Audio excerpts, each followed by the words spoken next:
On n'est pas ici entre spécialistes de Gorse, et on ne prétend pas, même moi je ne prétends pas parler en tant que spécialiste de Gorse.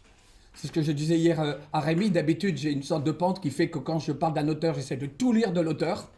Là, je me suis forcé à rester le plus superficiel possible sur Gorse. Je ne tiens pas à apparaître comme un spécialiste de Gorse. J'ai survolé Gorse, en fait. Et je ne veux pas devenir un expert de Gorse. Et donc, l'idée, c'est, j'ai trouvé des points d'intérêt. Bon. Donc, il ne s'agit pas d'un colloque.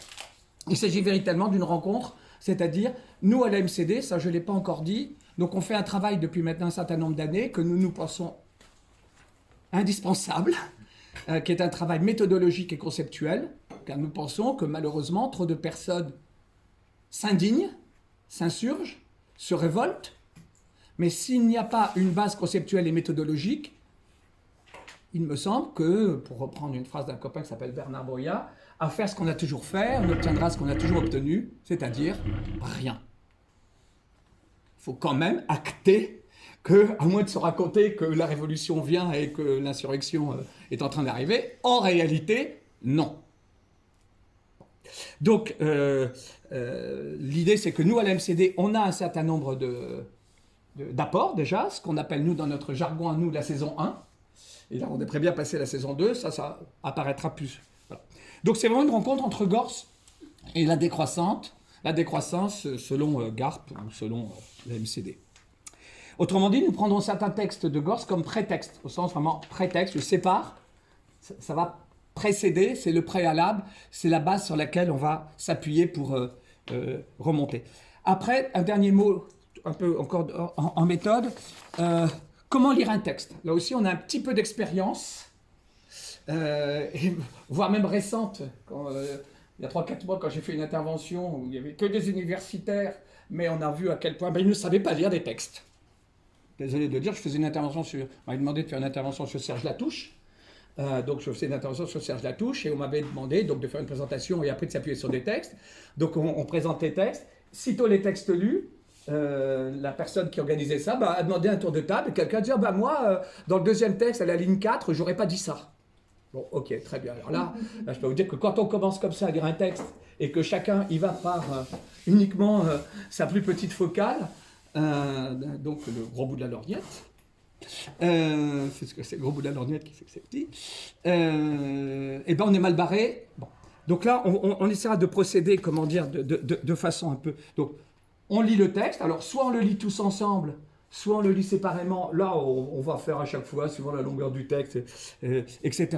Et le point important, c'est qu'ensuite, une fois que le texte est lu, on va séparer systématiquement un moment d'explication et un moment d'exploitation. J'ai été vérifié, parce que je suis un maniaque de l'étymologie, les deux viennent bien de la même étymologie du verbe plier. Donc à chaque fois, il s'agit de déplier. Donc on va expliquer. Expliquer, ça veut dire quoi? On tombe d'accord sur, grosso modo, ce que le texte dit. Ce que le texte dit. On part du base commune. C'est-à-dire qu'on ne va pas valider d'emblée que quelqu'un peut avoir une lecture totalement différente du texte. Non, le texte, ça fait partie de ce qu'on appelle respecter les intervenants. Respecter Gorse, c'est respecter ce que dit Gorse et pas dire Gorse m'intéresse uniquement comme si ce qu'il disait ne venait pas de Gorse. Donc, il y a quelque chose que dit Gorse et qu'on va partager. C'est le moment d'explication. Dans un second temps, après, on peut dire, c'est ce qu'on appelle le moment d'exploitation, oui, mais sur cette base qui est commune, et cette idée que le commun précède l'individuel correspond à la façon dont nous envisageons les relations sociales. Dans les relations sociales, d'une façon générale, nous pensons que le commun doit précéder l'individu.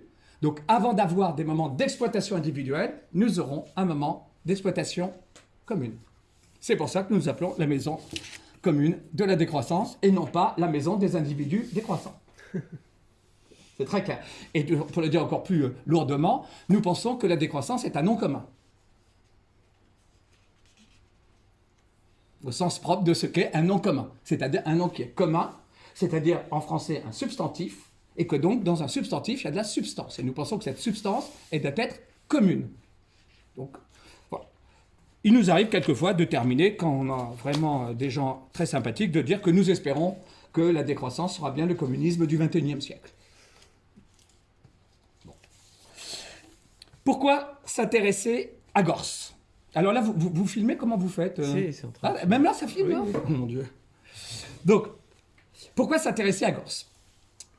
Alors, d'abord parce que, alors vous le savez peut-être, il est le premier à parler de décroissance.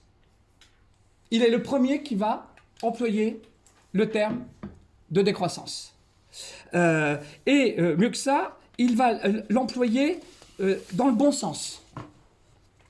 Dans le bon sens. C'est-à-dire que le mot sera adéquat à l'idée. Alors, éventuellement, c'est pas inintéressant de faire un petit moment historique que j'ai préparé là. Souvent, on dit, oui, c'est Gors qui est le premier a écrit le mot de décroissance. En réalité, c'est faux. En réalité, c'est faux. Il l'a dit à l'oral, mais il ne l'a pas écrit.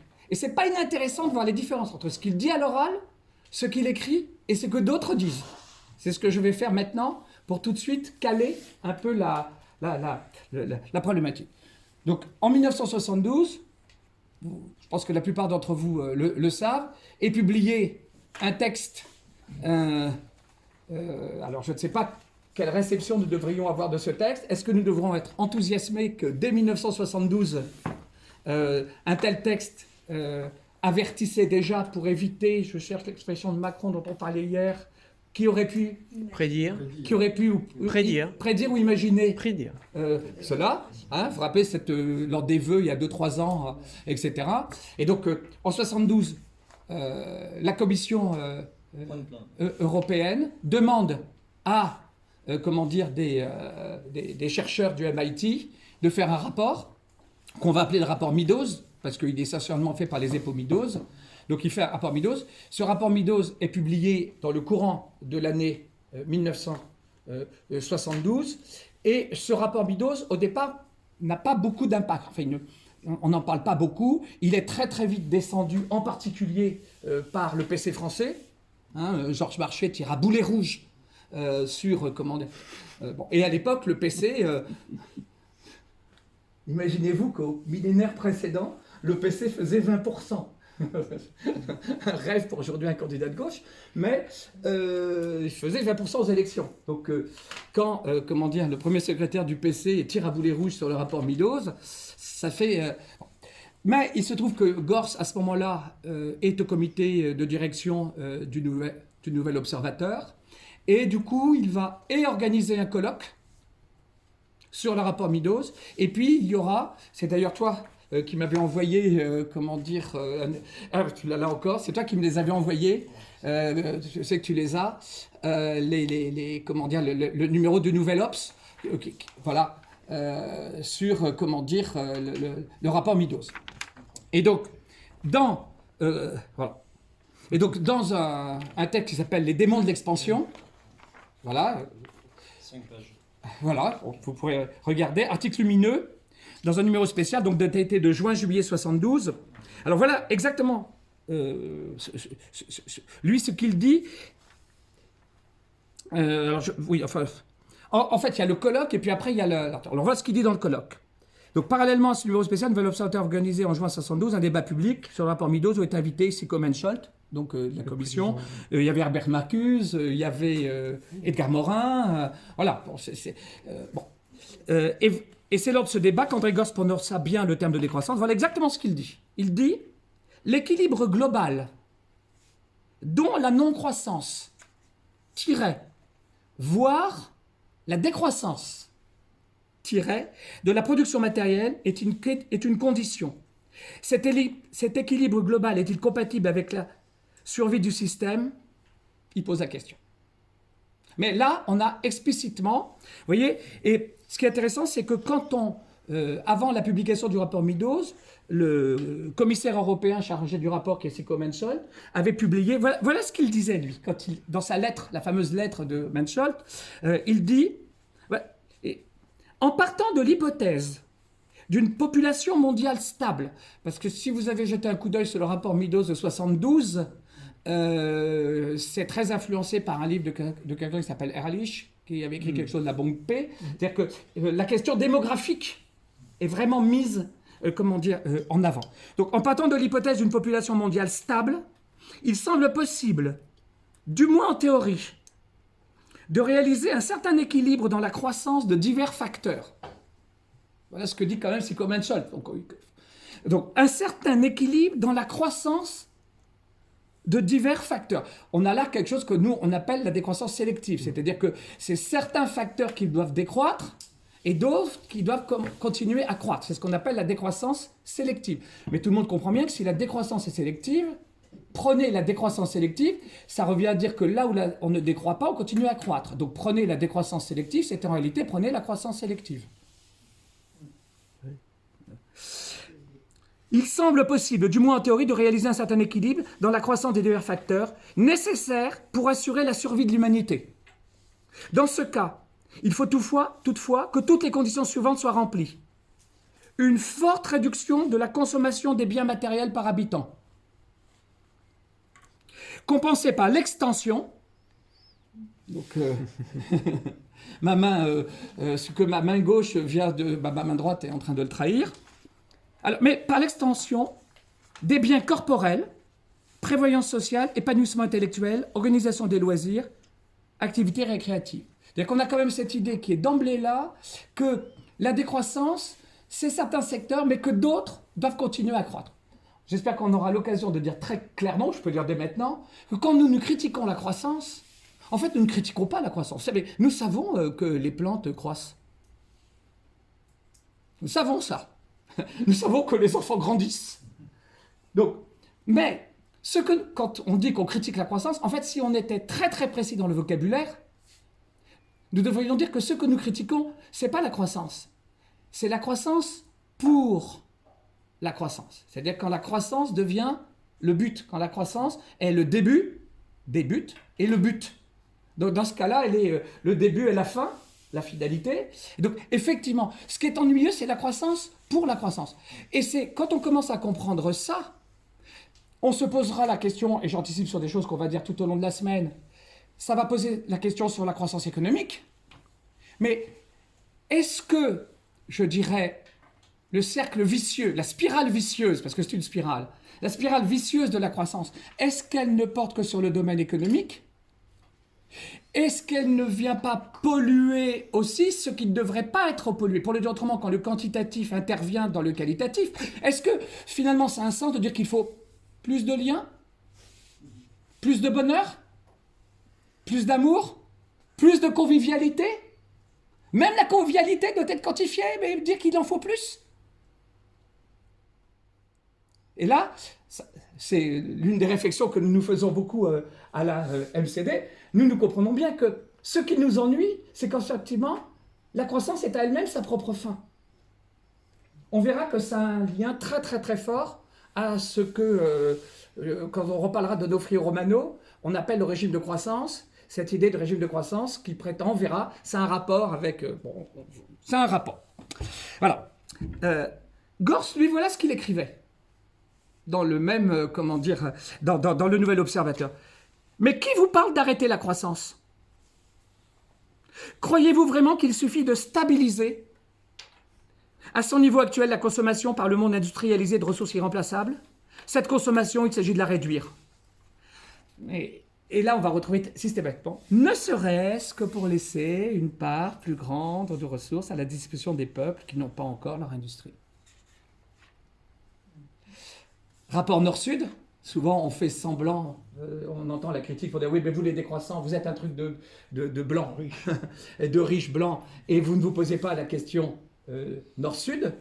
On voit que là, la première fois où véritablement on parle lors d'un colloque, etc., on a la question de même la croissance économique, même la croissance pour la croissance, alors après il faudra peut-être la plafonner, mais tant qu'ils n'ont pas atteint le plafond, il faut quand même avoir une belle mentalité de colonisateur blanc pour dire écoutez, il n'est pas question que vous nous rattrapiez. Quand même, on peut penser à ça. Je rajoute aussi pour ceux qui disent oui, mais la décroissance oublie souvent les rapports Nord-Sud. Je rappelle quand même que, entre guillemets, la personne qui a lancé la notion de décroissance, c'est Serge Latouche. Et que si Serge Latouche fait un apport décisif à une réflexion contre la croissance, c'est en utilisant le terme de décolonisation. Et parce que Serge Latouche, lui, il vient pas de l'altermondialisme, Serge Latouche, hein, il vient de l'antimondialisme. C'est bien qu'aujourd'hui, on a oublié que quelque chose s'est appelé l'antimondialisme, aujourd'hui, attaque et altermondialiste. D'accord? D'autres mondes sont possibles. Ouais, d'accord, je connais bien l'argument de la possibilité, c'est l'argument de la technique. Donc, dans la décolonisation, il y a quand même le mode de colonisation. Même si, on a partagé, Arthur m'a montré un texte assez intéressant. Attention à ne pas faire qu'un usage symbolique du terme de décolonisation. C'est un article récent qui vient de sortir en anglais, mais qui est assez intéressant, effectivement, qui montre que ne nous payons pas trop de mots quand nous, les Blancs, nous nous prétendons décolonisateurs. Je fais une petite parenthèse. Moi, je défends la décroissance, mais moi, la décroissance, je l'ai découverte en vivant en Afrique. J'ai vécu au Niger, j'ai vécu en Mauritanie, et donc 2 pays qui connaissent tous les dégâts de la croissance, et pourtant ils ne connaissent aucune croissance économique. Quand vous êtes au Niger, quand vous êtes en Mauritanie, quand vous êtes dans le Sahel, croyez-moi, vous comprenez facilement que quand vous voulez critiquer la croissance, ça ne parle pas de croissance économique. On voit bien que c'est autre chose, que c'est une colonisation d'un imaginaire, que c'est un régime politique, c'est ce que nous défendons. J'ai vécu après, c'était plus facile, à l'île Maurice, en 6 ans, bon.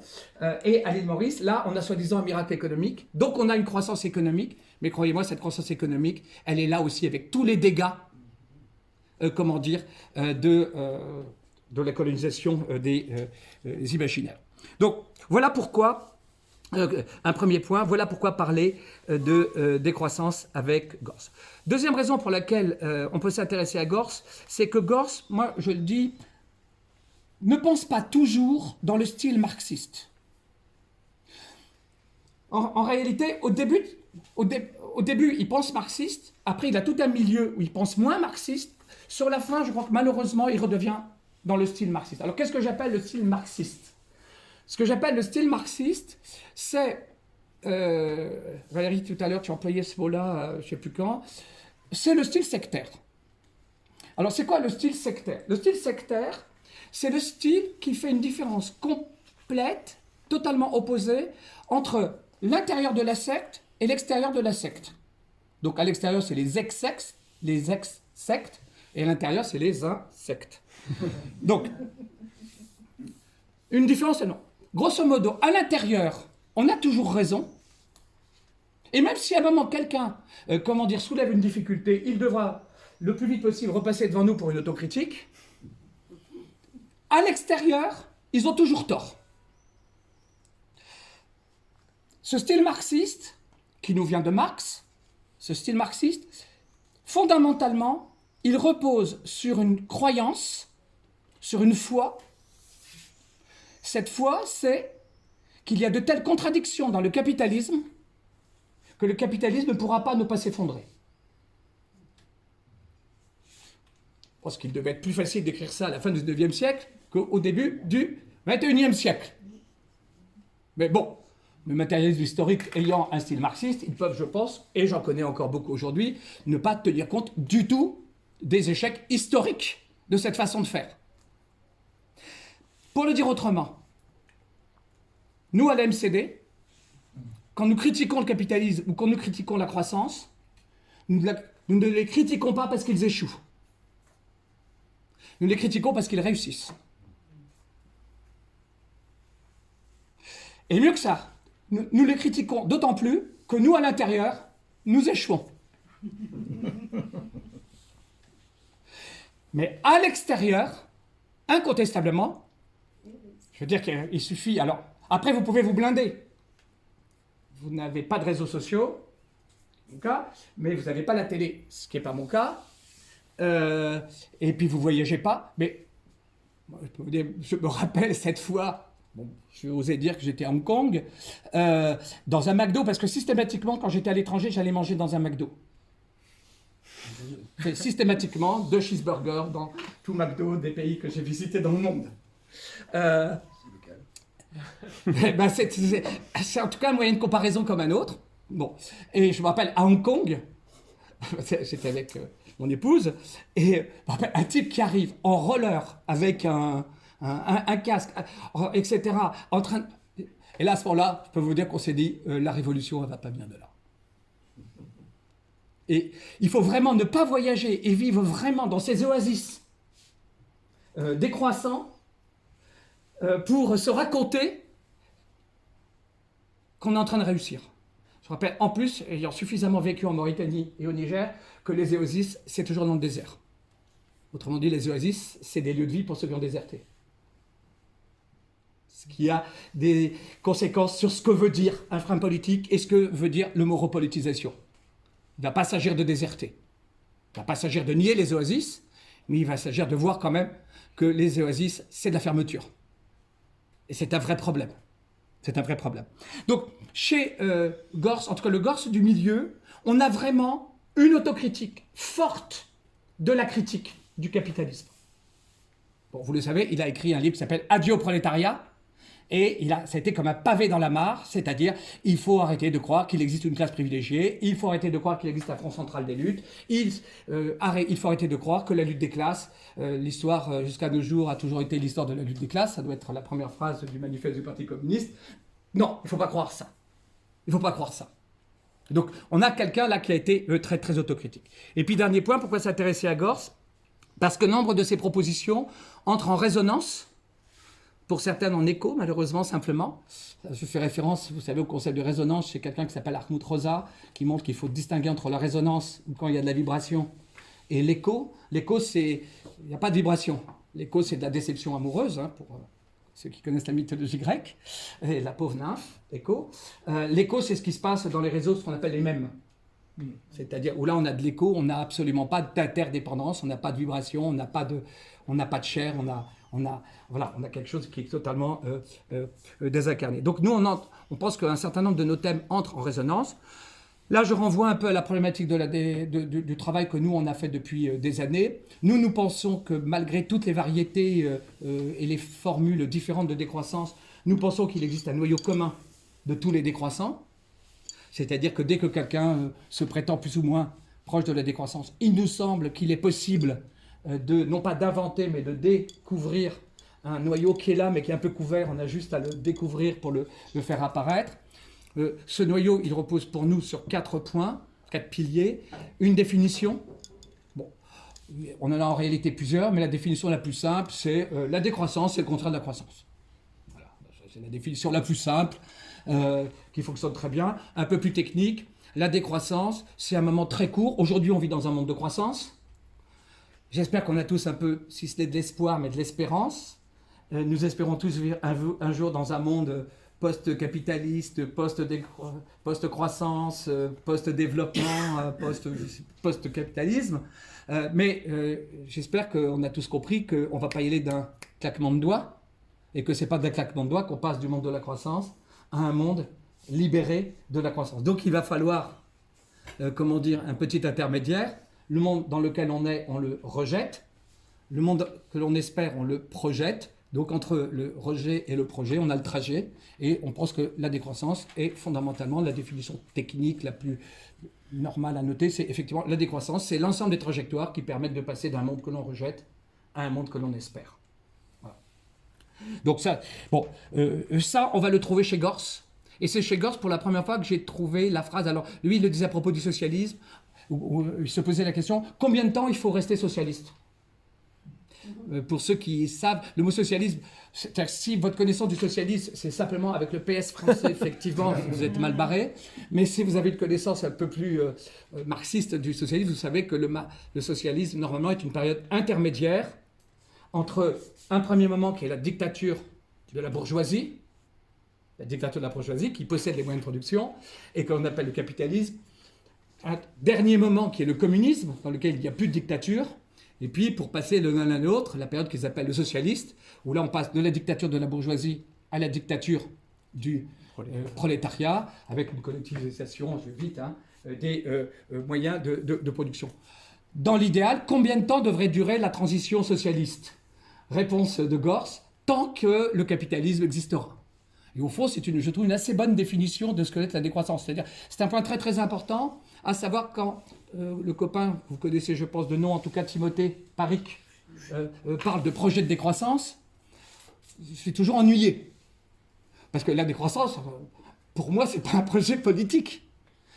Et lui-même d'ailleurs, quand il fait une punchline, c'est comme ça qu'il appelle ça, il fait une punchline en disant la décroissance au fond, c'est comme une cure d'amaigrissement. Alors, il n'a pas tort de dire c'est une cure d'amaigrissement. Mais que penseriez-vous de quelqu'un à qui, venant dans une rencontre décroissante, on lui dit « Mais quel est ton doudou idéologique ?»« Ah ben alors moi, mon doudou idéologique, c'est de maigrir. » Est-ce qu'une cure d'amaigrissement peut être un projet de vie? Est-ce que ma vie est réussie parce que je passe ma vie à maigrir? Non. Je peux comprendre que c'est un moment, parce que je suis en surpoids, mais de la décroissance, la décroissance, au fond, c'est pareil.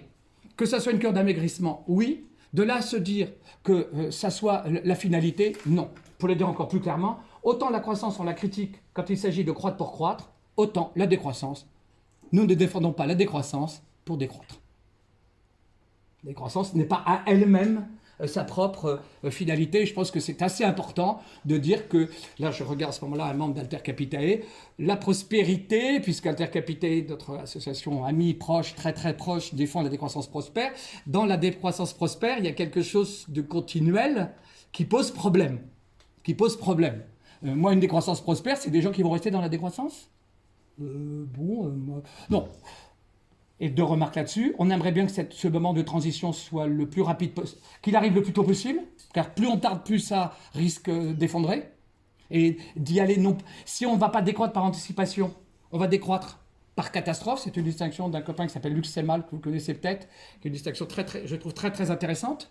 Si nous ne voulons pas décroître par catastrophe, en catastrophe, il nous faut décroître par anticipation. Je pense que c'est quelque chose d'important. Non seulement nous voudrions que ça arrive le plus tôt possible et que ça dure le moins de temps possible. Ça, on aura l'occasion d'en reparler avec Gors, quand lui-même dit « La décroissance ne sera pas affaire de sacrifice, mais sera affaire de renoncement ». Je pense que là aussi, c'est assez intéressant. Le sacrifice fait toujours partie du vocabulaire des libéraux utilitaristes qui disent qu'il est bon que pour le plus grand nombre, une minorité soit sacrifiée au plus grand nombre au bonheur possible. C'est typique de leur façon de raisonner. Sur le deuxième point qu'on défend, c'est l'idée qu'il y a de décroissance que quand on défend les limites et même l'autolimitation. Donc ça, c'est vraiment un concept dans lequel on va vraiment converger avec André Gors. Le troisième pilier, donc le premier, les trajectoires. Le deuxième, l'autolimitation, la norme du suffisant. Le troisième, c'est l'idée que nous pensons, et ça pose des problèmes, mais moi, la lecture de Gors m'a fait découvrir à quel point ça peut poser un problème, en réalité. Nous disons que l'un des objectifs d'une vie réussie, d'une vie politique réussie, d'une vie collective, d'une vie commune réussie, c'est la vie sociale. Et le mot vie sociale, nous le prenons en lisant des auteurs récents qui sont américains et qui, eux, parlent de life, sauf que le mot life, ils l'écrivent avec un Y. Donc ça marche très bien parce qu'en français, le mot vie, nous pouvons l'écrire avec un Y aussi. Et par là, ils veulent dire qu'en réalité, il faut cesser de distinguer entre la vie sociale humaine et la vie sociale naturelle. En réalité, il y a, alors, le danger pour les plus avertis d'entre vous, ça peut être ce qu'on appelle la sociobiologie, avec quelqu'un qui s'appelait Wilson, qui a écrit des choses à un moment embêtantes. Il n'empêche que, il nous semble, nous, que les notions d'interdépendance doivent se retrouver à toutes les échelles du vivant. De la bactérie, voire, vous savez, enfin, j'ai entendu ça l'autre jour, si je prends une poignée de terre, dans une poignée de terre, il y a autant d'êtres vivants dans la poignée de terre que d'êtres humains sur Terre. Je pense que c'est quand même quelque chose, je trouve, d'assez fascinant. Dans la chimie. Il y a plus. Au moins autant, j'ai dit, parce que je te promets que moi, je connais un paysan, il y en a moins. Dans sa terre à lui, il y en a moins. D'accord ? Voilà, oui, bien sûr. Bien sûr. Ça dépend de la mort. Voilà. Dans les champs de Béné, il y a 80 millions de bactéries. Voilà. Et donc nous, on défend cette idée de la vie sociale. Après, on le verra le quatrième jour, on va trouver, et moi, la lecture de Gors me permet de le voir, on va trouver chez certains alors ça, on l'a déjà vu l'année dernière, il est bon d'avoir un moment libertaire, il est bon d'avoir un moment anarchiste, quand nous faisons de la décroissance, mais on ne peut pas dire que ce moment est la totalité. Et malheureusement, on peut trouver chez certains auteurs anarchistes une haine de la politique qui va être défendue par ce qu'on va appeler une sociophilie. C'est-à-dire, au fond, on n'a pas besoin de la politique, on n'a pas besoin de s'organiser. En gros, toute politique est institution, toute institution est État, tout État est domination. Bon, si vous avez comme ça enchaîné 4 réductions, vous arrivez à dire qu'il ne faut pas faire de politique. Et moi, je peux vous trouver des textes de Proudhon dans lesquels il dit bien qu'il faut abolir la politique. Nous sommes plus... on s'aperçoit qu'il y a quelque chose de difficile à croire que spontanément, les êtres humains seraient tellement bienveillants tous entre eux que... Bon, moi, la bienveillance, je regarde Béatrice, tu as dit tout à l'heure la reconnaissance, et non, tu as dit considération. Attention et considération, tu as dit aussi. Ce sont des combats. Ce sont des combats. Ce sont des combats. Hein, et même chez Corinne Pelluchon, donc il y a quand même toute une philosophie de que prendre conscience, avoir l'intention, c'est vivre d'eux, c'est manger, etc. Il y a toute une réflexion sur la philosophie de la nourriture qui est quelque chose de vraiment très, très, très, très intéressant. Mais attention à croire que spontanément, on va tous être tellement bisounours, on va tous tellement pouvoir s'aimer que c'est l'idéal. On verra qu'il est peut-être bon de repenser qu'on ne fait pas de politique sans conflictualité et que la conflictualité, elle ne vient pas des individus. On ne va pas faire pointer elle vient peut-être tout simplement des interrelations. Toute interrelation génère du frottement. Donc là, on aura ça. Sur le dernier point, nous on défend ce qu'on appelle une économie politique de l'abondance. Nous refusons de penser la croissance économique comme déterminée par la rareté. Nous pensons qu'il y a rareté parce qu'il n'y a pas partage. Mais nous pensons qu'au contraire, on produit beaucoup plus que ce dont on a besoin et que ce qui est un problème, ce n'est pas du tout que les ressources naturelles soient limitées, c'est que nos désirs ne le sont pas. C'est-à-dire, le problème, c'est que nos désirs sont illimités et absolument pas que, comment dire, les ressources sont limitées. Si vous décidez tous, si nous décidons tous de ne plus utiliser de voiture, je vous promets qu'on a abondance de pétrole. On n'a aucun problème. Il n'y a pic de pétrole que pour des gens qui conduisent en voiture. Ou pour le dire encore autrement, comme le disait Vincent Chenet, le problème, ce n'est pas les êtres humains, ce sont les automobilistes. On n'a pas... Bon. Et donc, cette idée de l'abondance, c'est là où... alors là-dessus, je te regarde parce que c'est sur le revenu de base. Comment dire, Gors va avoir une position assez fluctuante, parce qu'en réalité, il y a eu 3 positions de Gors. Contre, pour, contre. Souvent, on dit qu'il a fini pour. Non, en réalité, il a fini contre. Hein, donc moi j'ai bien travaillé parce que c'est mon domaine, un de mes domaines. Donc là c'est une question qui peut être assez intéressante, peut-être qu'on abordera ou pas. Après, comme vous voyez à quel point je déborde dans le temps, on commence par, il est quelle heure? 10h35. Alors, à quelle heure on est censé finir? On a décalé, donc entre midi et quart et midi et demi. Entre midi, voilà, midi et quart. Donc là, l'idée, le premier moment que j'avais prévu, c'était donc quelqu'un qui s'appelle Céline Marty, donc a fait une thèse sur Gors et l'autogestion. Elle pense que l'autogestion est le bon fil conducteur pour penser André Gors. Donc elle a fait une thèse d'État qu'elle a soutenue il y a 2-3 ans, tant que je sache. Et en fait, de façon assez gentille, au tout début de sa thèse, elle fait un inventaire des idées reçues sur Gors. Donc, on vous distribue ici donc, les textes. Donc, on va commencer sur ce premier texte. Donc, elle-même fait l'inventaire des idées reçues. Je trouve que c'était bien. Elle-même commence sa thèse par ça. Et ce qui est une bonne façon de survoler aussi les travaux de Gors.